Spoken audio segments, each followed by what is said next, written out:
Indie comic came in the mail. You know what that means. It means Luna's here.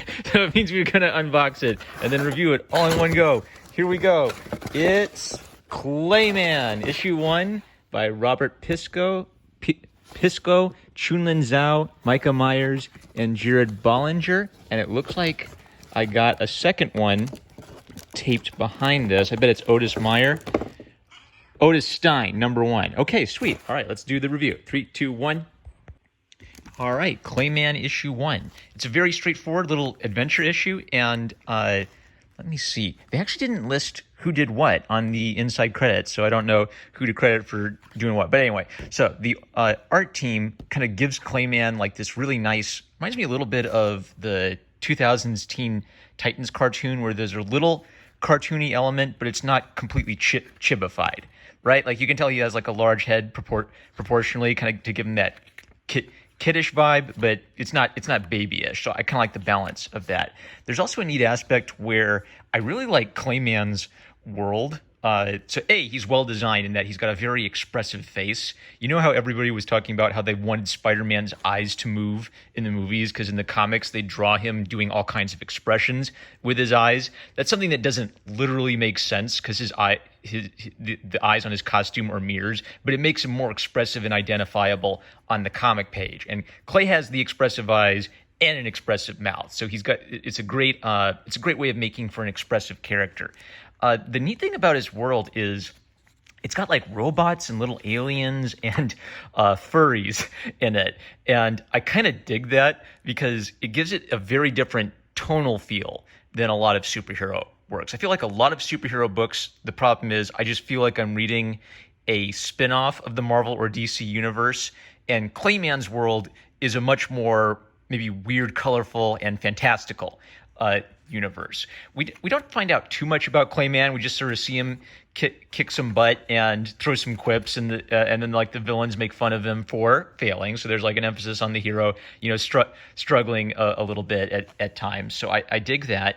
What was the last thing I wanted to say about this? Oh yeah, so maybe the last thing is because it's kind of like a wild and weird world.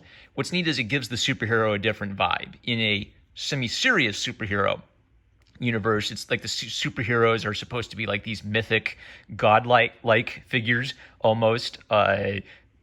Whereas in this kind of universe, it's a little bit more like, well, yeah, in a giant, colorful world with robots and anthropomorphic mutants running around. Of course, there would be superheroes. They're just one part of a bigger, more interesting landscape. So I'm interested to see more. I'd like to see. There was a nice little comment at the end where he talks about just like how great he feels about his life as a student and getting to kick butt as a superhero. So there's a strong element of it's fun to be a superhero throughout it. I want to see some of him at school. I want to see some of him out of the costume, and definitely there does seem to be an emphasis on like the big and over the top in the villains in action of this universe. So I'm interested to see more.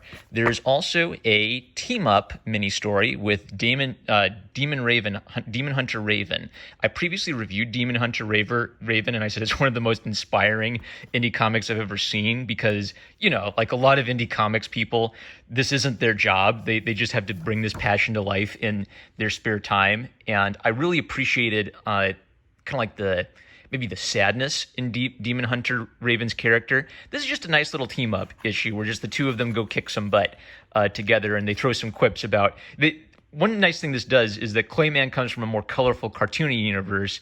Demon Hunter comes from a universe where he's like fighting demonic entities and sort of like a corrupted paladin organization, right? So there's a slight tonal shift between that. And they just kind of lampshade it, and Raven says, "You're going to have to explain to me why I'm fighting talking raccoons at some point." So one thing I like about this is I really appreciate the interconnectivity in indie comics. I like how there are crossovers being made. I like how a lot of people are aware of each other's properties. It really reminds me of kind of like early days of DC or early days of Marvel before. I was going to say, in the early days of Marvel and DC, before the characters are famous, they're just kind of like cool, fresh, and different. And there's a kind of like a wild experimental phase in the golden age of comics. So that's what I feel like indie comics is going through. Clayman, fun, straightforward superhero book with kind of like a youth-oriented design sensibility and sense of humor. So I'll link to the creator and the Patreon in the description. With that, I'm number one Marmaduke fan. Love you guys. Catch you later.